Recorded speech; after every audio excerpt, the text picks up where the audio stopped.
Big Boss season 9 மூலமாக இளைஞர்களுக்கு மத்தியில மிகப்பெரிய அளவுல புரட்சியை ஏற்படுத்திய நபர் தான் ஆதிரை. இவங்க பிக் பாஸ் வீட்டை விட்டு 3வது வாரம் எவிக்ட் செய்யப்பட்டு வெளியே அனுப்பப்பட்டாங்க. என்னப்பா புரட்சி கிரட்சின்னு பேசுன, ஏன் மக்கள் 3வது வாரமே அவங்கள வெளியில அனுப்பிச்சாங்க? மக்கள் தப்பு பண்ணிட்டாங்க. அவங்களுக்கு போதுமான ரெகக்னிஷன குடுக்கல. அப்படியா? அந்த 3 வாரம் அந்த பிக் பாஸ் வீட்டுக்குள்ள அவங்க செஞ்ச புரட்சி என்ன? புரட்சி தானே! நான் சொல்றேன். அதாவது பிக் பாஸ் வீட்டுக்குள்ள ஆதிரை போய் முதல் வாரம் நல்லா தான் இருந்தாங்க. எல்லாரையும் எதிர்த்து கேள்வி கேட்டாங்க. ஏன் அந்த மேக்கர்ஸுக்கு எதிராகவே கலையரசன், இந்த திவாகர் போன்ற நபர்களுக்கு வாய்ப்பு குடுத்து பிக் பாஸ் வீட்டுக்குள்ள விட்டது தப்பு அப்படின்னு சொல்லிக்கிட்டு இருந்தாங்க. நம்ம கூட ஆதிரை வேற லெவல்ல ஒரு கேம் ஆடப் போறாங்க. மேக்கர்ஸுக்கு எதிராவே இப்படி எல்லாம் பாயிண்ட்ஸ் வைக்கிறாங்கன்னா, கண்டஸ்டன்ட்ஸ் எல்லாம் லெஃப்ட், ரைட் வாங்க போறாங்க அப்படின்னு வழி மேல் விழி வைத்து காத்துக் கொண்டிருந்தோம். அங்க தான் வந்தான் எஃப்ஜேன்னு ஒருத்தன். அந்த எஃப்ஜே அப்படின்றவன இவங்க பிக் பாஸ் வீட்டுக்குள்ள வந்து பார்க்கறதுக்கு முன்னாடியே 2 நாளைக்கு முன்னாடி மால்ல பார்த்திருக்காங்க. பார்த்தது மட்டும் அல்லாம அவன சைட்டும் அடிச்சிருக்காங்க. அவன பார்த்த உடனே டிங்ன்னு இவங்களுக்கு பல்ப் எரிஞ்சிருச்சு. ஆஹா! நம்ம மால்ல பார்த்த செல்லக்குட்டியாச்சே! இது எங்க இங்க வந்துச்சு? ஓகே. இதோட நம்ம ஒரு லவ் ட்ராக்க ஓட்டிற வேண்டியது தான் அப்படின்னு சொல்லி முடிவு பண்ணி லவ் ட்ராக்க ஓட்ட ஆரம்பிச்சுட்டாங்க. ஏம்பா அந்த பொண்ணு எஃப்ஜேவோட லவ் ட்ராக் ஓட்டுனதுல உனக்கு என்னப்பா பிரச்சனை? தாராளமா ஓட்டட்டும். எஃப்ஜே அந்த பொண்ண விட கிட்டத்தட்ட ஒரு 6, 7 வயசு சின்ன பையன். அதனால என்னங்க? காதலுக்கு கண்ணு இல்ல, வயசும் இல்ல. அதனால ஒண்ணும் பிரச்சனை இல்ல. யார் வேணா யார வேணா காதலிக்கலாம். என்ன பிரச்சனைன்னா, ஆதிரைக்கு வெளியில ஒரு பாய் ஃப்ரெண்ட் இருந்ததாக அவங்க தான் ஒப்புதல் வாக்குமூலம் குடுத்திருந்தாங்க. நான் வெளியில அவன்கிட்ட சொல்லிட்டு தான் வந்தேன். என்ன சொல்லிட்டு வந்தீங்க ஆதிரை? நான் பிக் பாஸ் வீட்டுக்குள்ள போறேன். தெரிஞ்சோ தெரியாமலோ 18+ கன்டென்ட் ஒரு ஆணோடு சேர்ந்து நான் பண்ணுவதற்கான ஒரு வாய்ப்புகள் இருக்கு. அதனால நீ கொஞ்சம் அட்ஜஸ்ட் பண்ணிக்கடா அப்படின்னு அவன்கிட்ட சொல்லிட்டு வந்ததாக அவங்க தான் சொன்னாங்க. அது அவங்க அப்படிதான் எடுத்துக்க முடியும். பிக் பாஸ் வீட்டை விட்டு வெளியே வந்த ஆதிரை ஜாக்லின் கிட்ட இன்டர்வியூ ஒண்ணு குடுத்திருந்தாங்க. அந்த இன்டர்வியூல ஜாக் பல இடங்கள்ல ஆதிரைய கார்னர் பண்ணி கேள்விகள கேட்டிருந்தாங்க. அதுல எனக்கு ரொம்ப புடிச்ச கேள்வி என்னன்னா, ஆதிரை முதல் வாரத்துல ரொம்ப ஃபயரா இருந்தாங்க. 2வது, 3வது வாரத்துல எங்க போனாங்கன்னே தெரியல அப்டின்னாங்க. உண்மையிலேயே சொல்லணும்னா, பிக் பாஸ் ஆடியன்ஸுக்கு ஆதிரை அப்படிங்கிற போட்டியாளர் பிக் பாஸ் வீட்டுக்குள்ள இருக்காங்களா? அப்படிங்கிற கேள்வி எழுந்துச்சு. ஏன்னா, ஆதிரையுடைய உலகம் எஃப்ஜேவை சுற்றி தான் சுழண்டு கொண்டிருந்தது. எஃப்ஜேவ தவிர்த்து வேற எதுவும் அவங்களுக்கு கண்ணுக்கு தெரியல. இவங்க சொல்றாங்க, பார்வதி அங்க சண்டை போட்டுக்கிட்டு இருக்கோம். நீ எஃப்ஜேவோட உட்காந்துகிட்டு, "ஏன் எஃப்ஜே என்கிட்ட பேச மாட்டேங்கிற? என்கிட்ட பேசு எஃப்ஜே" அப்படின்னு கெஞ்சிக்கிட்டும், கொஞ்சிக்கிட்டும் இருந்தீங்கன்னா, ஆடியன்ஸ் எப்படி உங்கள ரெககனைஸ் பண்ணுவாங்க? எப்படி உங்கள அங்கீகரிப்பாங்க? அப்படின்னு சூப்பரான கேள்விகள ஜாக்லின் முன் வச்சிருப்பாங்க. அதாவது இந்த ஆதிரைய ஆடியன்ஸ் அங்கீகரிக்கிறாங்கன்னா, என்னென்ன விஷயங்கள நம்ம சேர்த்து அங்கீகரிக்கிற மாரி இருக்கும் தெரியுமா? அதாவது கமிட்மென்ட். அதாவது ஒரு ஆண் கிட்ட நான் உன்னை காதலிக்கிறேன். வாழ்நாள் முழுவதும் உன்னோடு பயணிப்பேன் என்கிற கமிட்மென்ட்ட குடுத்துட்டு, பிக் பாஸ்க்குள்ள வந்து இன்னொரு நபர் மேல உங்களுக்கு ஒரு இன்ஃபாக்சுவேஷன் ஏற்படுது.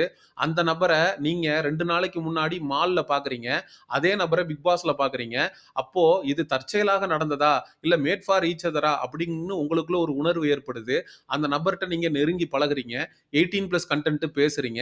இது எல்லாத்தையும் பண்றீங்க. அப்போ ஆடியன்ஸ்க்கு என்ன இந்த பொண்ணு வெளியில காதலன் இருக்கேன்னு சொல்லுச்சு. அந்த பையன்ட்ட சொல்லிட்டு வந்தேன்னு சொல்லிட்டு இவன் கூட இப்படி பண்ணிக்கிட்டு இருக்கு. அப்படிங்கிற எண்ணம் வரத்தான் செய்யும். ஏன்னா, காதல் அப்படிங்கிறது ஒரு கமிட்மென்ட். அதுக்கு நீ உண்மையா இருக்கணும். அப்படி உண்மையா இல்லாம நீ இன்னொருத்தனோட வந்து நீ கன்டென்ட்க்காக பழகிக்கிட்டு இருக்க அப்படின்னா, அப்பட்டமாக மக்கள் உன்ன தூக்கி வெளியில போட தான் செய்வாங்க. ஆதிரை சொல்றாங்க, எஃப்ஜே ஓடையோ, நான் பிக் பாஸ் வீட்டுக்குள்ளேயோ எதையுமே கன்டென்ட்க்காக பண்ணல. நான் உண்மையா இருந்தேன் அப்படின்றாங்க. அப்போ இதுதான் உங்களுடைய உண்மையான கேரக்டரா? காதலன வச்சுக்கிட்டு இன்னொரு பையன் கூட நெருக்கமாக 18+ கன்டென்ட் பண்றது தான் உங்களுடைய உண்மையான கேரக்டர்ன்னு சொல்ல வரீங்களா? இத நீங்க கன்டென்ட்க்காக தான் செய்திருக்க வேண்டும். அந்த கன்டென்ட் மிகப்பெரிய அளவுல ஃபெயிலியர்ல முடிஞ்சிருக்க வேண்டும். அதை ஏற்றுக்கொள்ள முடியாம, ஐயோ! அப்ப வெளிய வந்து அவங்க வருத்தப்படுறது எதுக்கு தெரியுமா?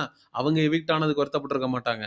பிக் பாஸ் வீட்டுக்குள்ள மல்டிபிள் மென்னோட சேர்ந்து 3 நாள் ட்ராக் ஓட்டிக்கிட்டு இருக்க ஆரோரா சர்வே பண்றாளே!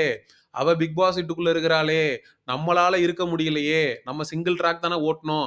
அப்படிங்கிறது தான் அவங்களுக்கு இருக்கக்கூடிய மிகப்பெரிய பிரச்சனையாக இருக்கும். ஜாக்லின நமக்கு பிக் பாஸ் சீசன் 8 உடைய கண்டஸ்டன்ட்டாக தெரியும். ஆனா ஒரு ஆங்கராக ஆதிரை கிட்ட பின்னி பெடல் எடுத்துட்டாங்க அப்படின்னு தான் சொல்லி ஆவணும். ஒரு சூப்பரான கேள்விய முன் வச்சாங்க. ஆதிரை, நீங்க எத நினைச்சு ரிக்ரெட் பண்றீங்க? இந்த பிக் பாஸ் வீட்டுக்குள்ள போய் நீங்க ரிக்ரெட் பண்ற விஷயம் என்ன? அப்படின்னு கேள்வி எழுப்புன பொழுது, நான் கானா வினோத்துக்கிட்ட நடந்துகிட்ட விதம் தப்பு. நான் கால நீட்டி எத்தி உதைக்க போனது தப்பு. நான் அதுக்கு ரிக்ரெட் பண்றேன். அப்படின்னு சொல்லிட்டு, அதுக்கப்புறம் அப்படியே பிளேட்ட மாத்திருச்சுங்க. நீங்க அங்க இருந்து பார்த்தா தான் தெரியும். நீங்க வெளியில உட்கார்ந்துகிட்டு 1000 பேசலாம். அந்த இடத்துல கானா வினோத் என்னுடைய உழைப்ப, நான் கொண்டு வந்த பாட்டில காலால எட்டி மிதிச்சிட்டாரு. அந்த இடத்துல யாருக்கா இருந்திருந்தாலும் கோவம் வந்திருக்கும். அதனால தான் நான் அப்படி ரியாக்ட் பண்ணேன். அப்ப எஃப்ஜே விஷயத்திலயும் அதே தான். நான் எந்த தப்பும் பண்ணல. மக்கள் தான் என்ன தப்பா புரிஞ்சுக்கிட்டாங்க. நான் போய் கன்டென்ட்க்காகன்னு எதுவும் என்னால பண்ண முடியாது. நான் நானாக இருந்தேன். அதுதான் நான். நான் என்ன மாத்திக்கிட்டு மக்களுக்காக, கன்டென்ட்க்காகன்னு ஒரு ஆதிரையாக என்னால வாழ முடியாது. அப்படின்னு சொல்லி அவங்க பேசியிருந்தாங்க. சரி, இந்த பிக் பாஸ்ன்ற பிளாட்ஃபார்மே என்னப்பா பண்ணணும் பிக் பாஸ்க்குள்ள? நீயா இருக்கணும் அப்படின்னு சொல்லி இவனுங்க சீசன் 1ல இருந்து ஒரு புரொபகண்டாவ பண்ணி வச்சிருக்கானுங்க. ஆனா உண்மை என்னன்னா, நீயா இருக்கணும் அப்படிங்கிறது அது கிடையாது. நீ எப்படி இருக்கிற அப்படிங்கிறது தான் பிக் பாஸ் உடைய ஃபார்முலா. நீ சரியாக இல்லை ஆதிரை. அதனால தான் மக்கள் உன்னை தூக்கி வெளியே எறிந்தார்கள். நீ கால நீட்டி உதைக்க போன கானா வினோத்த மக்கள் கொண்டாடி உள்ள வச்சிருக்காங்க. கால நீட்டி உதைக்க போன உன்ன மக்கள் வெளியில தொரத்திட்டாங்க. அப்போ யாரு தப்பு பண்றா? யாரு சரியா இருக்கா? அப்படிங்கிறத மக்கள் தெளிவாக புரிந்து வைத்திருக்கிறார்கள். இந்த அம்மா பிக் பாஸ் வீட்டுக்குள்ள இந்த 3 வாரம் போய் கிழிச்சதே பத்தாதுன்னு, ஒயில்ட் கார்ட் என்ட்ரியா வேற போய் கிழிக்க போகுதாம். ஜாக்லின் ஒரு கேள்வி கேட்கறாங்க. ஒயில்ட் கார்ட் என்ட்ரியாவாவது அனுப்புனா, நீ போய் எஃப்ஜே ஓட லவ் கன்டென்ட்லாம் பண்ணாம, உள்ள போய் கூத்தடிக்காம, நீ கன்டென்ட் ரிலேட்டடா மக்களுக்கு பிடிச்ச மாரி ஒரு கேம ஆடுவியா? அப்படின்னு கேட்டதுக்கு, கஷ்டம் தாங்க. ஏம்மா ஆதிரை, வெளியில வந்ததுக்கு அப்புறமும் உன் பாய் ஃப்ரெண்ட் உன்கிட்ட எதுவும் கேட்கலையா? ஃபோன போட்டு, "என்னம்மா இப்படி பண்ணிட்டியேம்மா?" அப்படின்னு உண்மையான பாய் ஃப்ரெண்டா இருந்திருந்தா யாரா இருந்தாலும் கேள்வி கேட்டிருப்பாங்க. "ஏய் நான் உன்ட்ட சொல்லிட்டு தானடா போனேன்." அப்படின்னு இவங்க சொல்லியிருப்பாங்க. அது வேற கத. சரி ரைட்டு. சொல்லிட்டு செஞ்சா தப்பில்ல போல இருக்கு இந்த காலத்துல. சொல்லிட்டு என்ன வேணா செய்யலாம் அப்படிங்கிற மாரி ஆயிருச்சுல்ல. ஆனா ஆதிரை, நான் எத வேணாலும் மன்னிச்சிருவேன். ஜாக்லின் உங்களுடைய டாப் 5 கண்டஸ்டன்ட் யாரு? அப்படின்னு ஒரு கேள்விய முன் வச்சப்ப, நீ குடுத்த பாரு ஒரு லிஸ்ட்டு. அந்த லிஸ்ட்ட மட்டும் என்னால மன்னிக்கவே முடியாது ஆதிரை. அந்த லிஸ்ட்ல யாரெல்லாம் இருக்கா தெரியுமா? சபரி, அ அதுக்கு அடுத்து கனிதிரு, எஃப்ஜே, கெமி, அ கடா குமாரு, டும்மில் குப்பம் வவ்வாலு. இப்ப பேசிச்ச ஒரு டிஸ்கவரி சேனல் ஓட்டேரி நரி.